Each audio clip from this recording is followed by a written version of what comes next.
Hi Guidepost, I'm Patricia Raybon. And I'm Alana Raybon. And we are the co-authors of the book Undivided, A Muslim Daughter, Her Christian Mother, Their Path to Peace. There were at least 10 years when we were still mother and daughter, but our relationship wasn't authentic. I think a lot of people can relate to that. Alana had converted to Islam. Her family, including me, are still Christians. We skirted the issue. It was awkward. There was a politeness to our interaction. A mother and a daughter, imagine that. Basically how we interacted for a long, long time, because every time we tried to talk about faith, we started to argue. But during that time, I wished so deeply that my mother could understand how I was feeling, that she could accept my new decision and be okay with it. So it was a really hard time. There wasn't really a singular moment when I decided this has to change. There was just that gnawing understanding that a mother can't be angry at a daughter. It doesn't line up with who God is. It doesn't line up with the character of Christ. That's how I started to explain it to myself. So I invited Alana to walk through our differences by writing about them. When my mother and I decided to write about our journey together and our struggle with my conversion, it was nice being able to step back and read her writing and listen to her thoughts without the constant back and forth of arguing that we had done for so many years.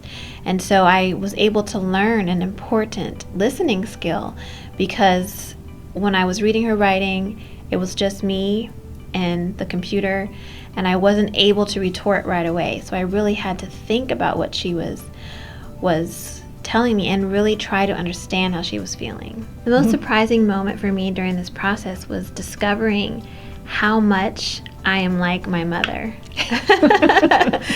And people always say I'm turning into my mother, but in my case, it's actually a good thing. I admire her faith, I admire her love for God, and I think as I started to learn more about her and how she experiences her faith, I started to realize personally that we are actually very similar. Fear of perception of what other people thought was profound for me, because I've always been a people pleaser. I expected that I'd get a lot of pushback about my willingness to hear my daughter out and to embrace her anyway.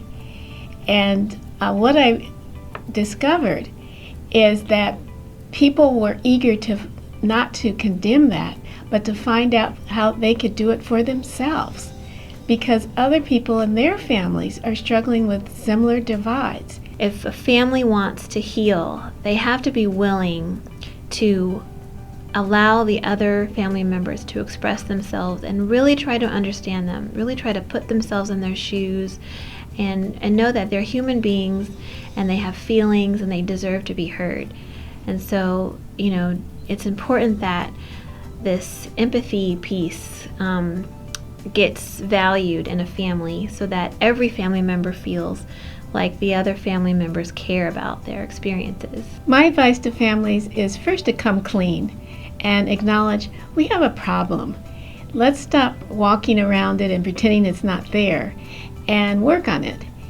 And then once they acknowledge it, to commit to staying in the process.